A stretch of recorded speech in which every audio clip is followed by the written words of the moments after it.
家長導航。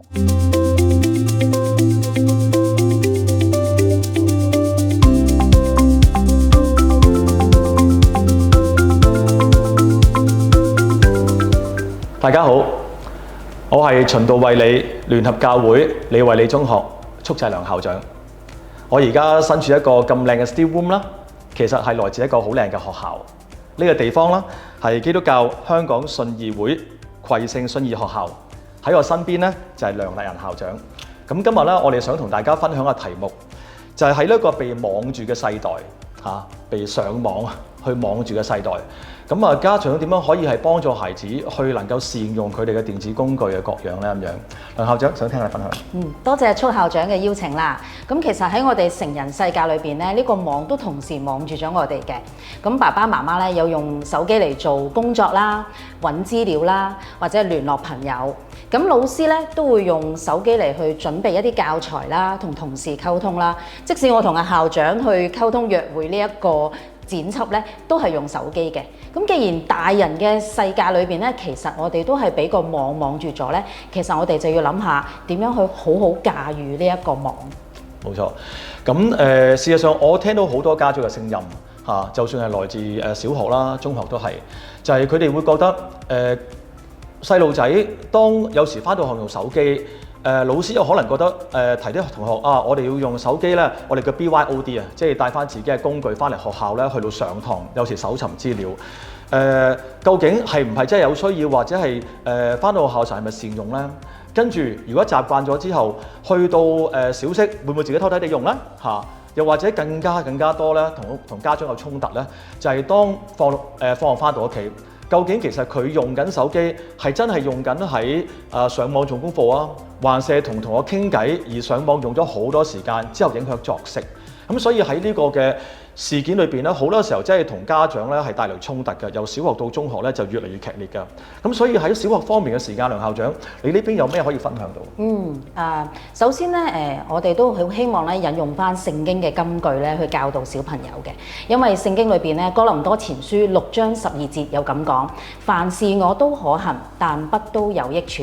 咁即係話其實我哋可以選擇一啲有益嘅嘢去做。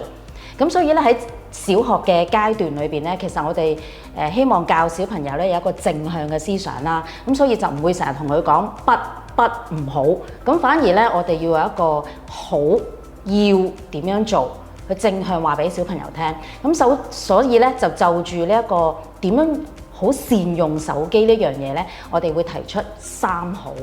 咁好乜嘢咧？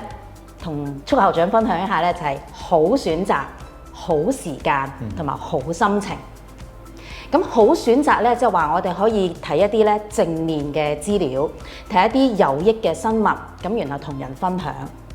係啦，第二咧就係好時間。咁我哋成人咧，可能好多工作排咗喺前面嘅時候咧，我哋都有優次嘅。咁所以我哋教小朋友嘅時候咧，都要先做好功課，做咗正經嘅事先，跟住休息。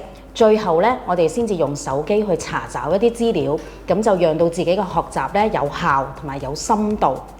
第3咧就係有好心情。咁好心情即係話咧，其實我哋要睇啲正面嘅消息或者正面嘅新聞，然後咧就同全部身邊嘅人咧一齊分享。咁特別咧就係同一啲長輩啦，因為我哋知道而家社會上面咧都好多電騙啊。咁手機裏邊咧可能好多老人家咧就會用手機去都聯絡啦。咁有時收到一啲騙子嘅信息嘅時候咧，我哋都可以由小朋友咧去教導長者咧點樣好有效咁樣辨識呢啲嘅騙子。咁其實咧就會將一啲正能量咧就喺呢個社會嗰度發放。明白。事實上上中學啦，其實嗰個情況咧都同翻梁校長頭先講好相似。不過咧，我哋會多一個元素，就係咧希望能夠俾細路仔多個認同感。因為當佢升上中學嘅時候咧，好多時候咧佢都會多咗比較，多咗同同學之間嘅比較，而更加會容易啲咧去到受同學影響，因為佢會攞認同感。而喺當中攞認同嘅時間咧，佢又好容易咧會同家長之前喺小學嘅一路嘅教導嗰一套咧，大家會起咗衝突。咁所以咧點樣能夠同細路仔能夠攞到嗰份認同感呢？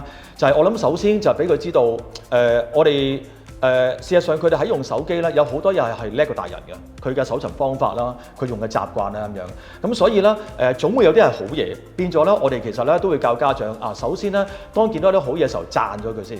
讓到佢話你呢個犀利喎，即係點樣能夠可以係咁快做到，或者揾到啲工具？咦，我都唔知一啲嘅新嘅Apps各樣。好啦，等佢知道其實我哋認同咗佢所做嘅嘢，然後咧就加多2件事情。第一件事情咧就係加翻個框架因為喺個框架裏邊其實就好似頭先啱啱阿梁校長講第一個好係好選擇，係好選擇。咁我哋用框架去形容咁喺個框架裏邊咧。我哋就希望俾同學仔知道，當若果要去揾資料嘅時候，其實究竟係喺乜嘢嘅平台揾會好啲咧？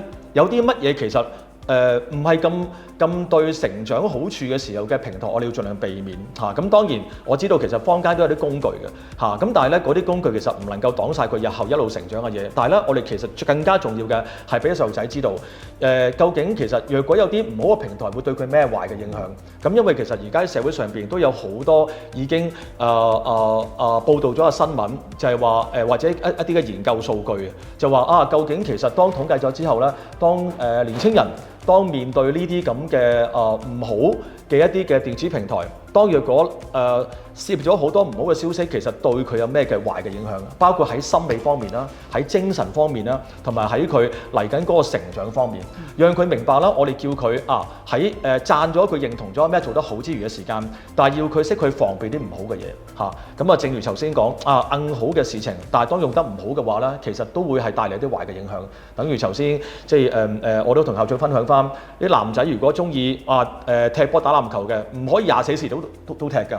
啲女仔可能中意食啲煮靚嘅嘢食咁樣，但係亦都唔可以係日日都食嗰啲嘅，總會有適當嘅時候一個分配。咁所以第二點咧就係去到嗰個時間分配啦，就係話即係家長要同個細路仔定翻好乜嘢時間係俾佢用手機係最好嘅。譬如可能放學翻嚟之後或者食完飯之後，幾時係用功課時段，幾時咧係用娛樂嘅時段，俾佢清楚咗特定嘅時段做翻適當嘅嘢。咁更加重要就喺瞓覺之前咧嗰個幾2小時之前咧就唔好用，咁讓到咧呢個唔好影響到佢作息。咁頭先梁校長一提啦，家長咧當中有個榜樣好緊要嘅，就係我哋一齊喺瞓覺之前嗰個零鐘頭，或者再做啲唔好用手機，變咗咧佢大家同你一齊建立翻個生活習慣，讓到成件事即係成件事件啦，能夠係用得好，而能夠可以係幫到佢成長，而更加啦家長同埋細路仔之間啦，唔會因為呢件事起衝突。更加啦，係能夠可以係得到俾到細路仔份認同。多謝大家。